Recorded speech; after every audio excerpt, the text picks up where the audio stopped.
Welcome back and thank you for staying with us. Plans have been mapped out for St. Lucia's National Carnival Parade, with events coordinators and other key stakeholders in constant contact with members of the force.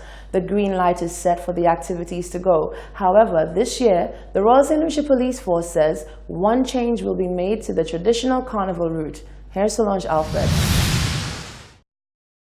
Sweet St. Lucian Carnival merely days away, and the excitement has reached a fever pitch. With event after event being executed to the delight of patrons, anticipation is bubbling over for the two-day parade, which showcases the best of the island's ingenuity, creativity, and festive spirit. Providing the necessary infrastructure for an incident-free event, the men and women of the Royal St. Lucia Police Force are too readying themselves to be present at the proceedings, says Acting Assistant Superintendent Police Elvis Thomas. St. Lucia's Carnival Parade of the Bands will be held July 15th and 16th, 2019 in the city of Castries. Large crowds are expected in Castries on both days, and it is anticipated that vehicular traffic will be heavy. The intention of the police during these activities will be 1. To maintain law and order, 2. Ensure the safety of performers, revelers, and other persons, and 3. Manage the flow of traffic and ensure that drivers adhere to parking arrangements. We can say that a number of other agencies will be supporting the police in the execution of the security and traffic management plan for this event. With approximately 16 bands on board to make up the grandiose event, Thomas says a comprehensive traffic management plan will be in place to avoid unnecessary issues. In addition, he says one change will be applied to the route this year. The parade then moves south along the Castries-Grosley Highway onto the John Compton Highway, past the VG roundabout to the waterfront buildings. Then we take a left onto Jean-Baptiste Street. Normally we would go straight, but this year this is the only change that we will be having. Instead of going straight by the Castries Market, we'll be taking a left onto Jean-Baptiste Street, and this is along that street there that the judging will take place. Okay? From there, we do a right onto the Darling Road, then a right onto Jeremy Street, left onto Pena, right onto Miko Street, right onto Manuel Street, right into Jeremy Street. Then we take a left turn onto the John Compton Highway to the Castries-Grosley Highway, and then we end at Caribbean Cinemas. So the only exception we have this year is the left onto the John Compton, onto Jean-Baptiste Street. So we will not, so that we don't experience the bottleneck that we've experienced over the years. Jouvert will commence at 4 a.m. and end 8 a.m. on July 15th. Parade of the Bands will commence at 10 a.m. and end at 7 p.m. on the 15th, and will commence at 12 midday and end at 7 p.m. on the 16th. Reporting for Hot 7 News, I am Solange Alfred. Soca Royalty has some pearls of wisdom for seasoned musical artists as well as up-and-comers. They say whilst it's important for the seasoned to know when to call it quits, they should never have to dull their lights for the next generation to shine. Remember this exchange on the night of Saturday, the 6th of July? Pablo, you better take it easy. You never realize why Kisha love me. The only place you know is in Babono. I mash up Miami and I mash up Toronto. And better know how the people them love it. St. Lucia! This was the moment when local soca veteran Ricky T took newcomer Pablo to school on the night of the Groovy and Power Soca Monarch competition. This has since sparked a debate over whether seasoned artists like Ricky T should hang up their hats to make way for the younger generation of artists to shine. Well, a couple of heavyweights in the business have weighed in on the subject, one of them being Fayan Lyons Alvarez, who has a number of titles under her belt including Soca Monarch. The Trinidadian songstress said in order to be the best, you have to beat the best. King Kong is King Kong. King Kong beat another King Kong to be King Kong. You understand? King Kong didn't beat a bunch of monkeys. He's not just a regular monkey, he's King Kong. So in order to dethrone King Kong, you need another King Kong. And I'm saying that from an artistic standpoint. When I came into the industry, I didn't need anybody to move. I still don't require anybody to move. I'm not going to ask anybody to move. If I am who I say I am, I don't need anybody to dim their light. I don't need you to dull your shine. I don't need you to dumb down your talent.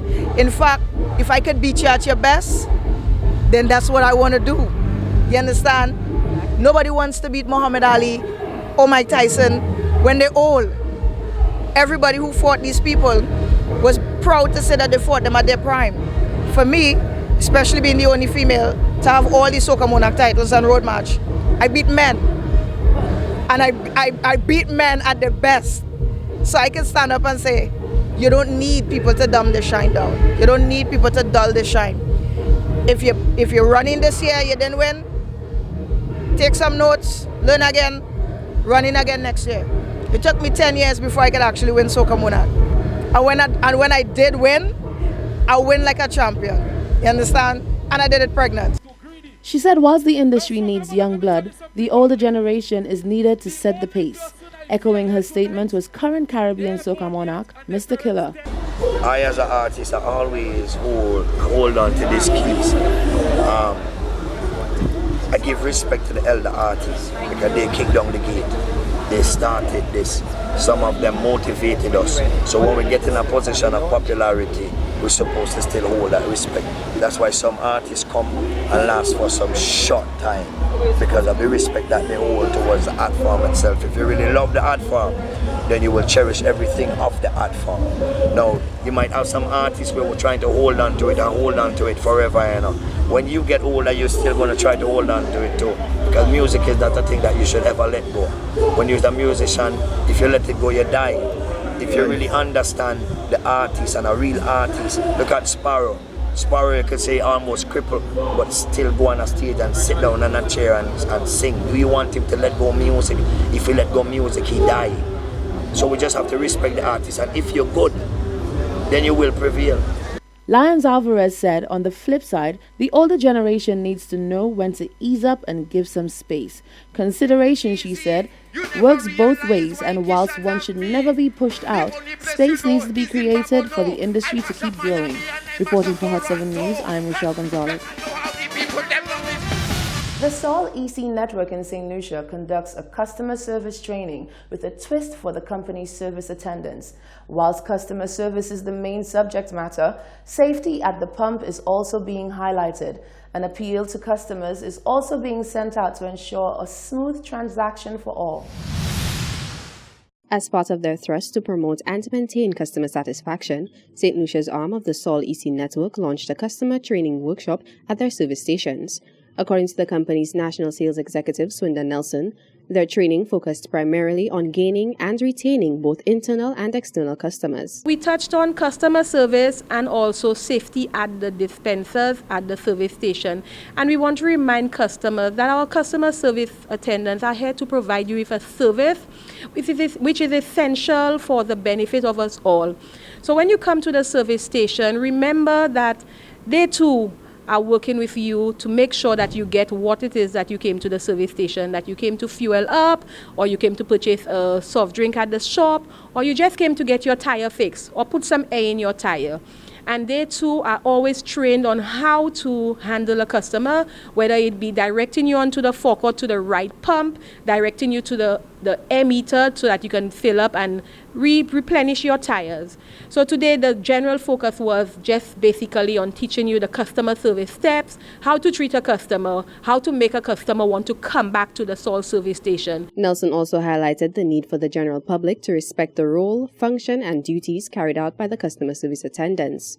She noted that they are in fact vital service providers in a growing industry. We ask you and we implore you, when you come to the service station, respect the customer service attendants, show them some courtesy, show them some love, because they in turn need the love the same way. And we need to always put ourselves in the customer service attendant's shoes, because they are on their feet for the whole day providing that service to you.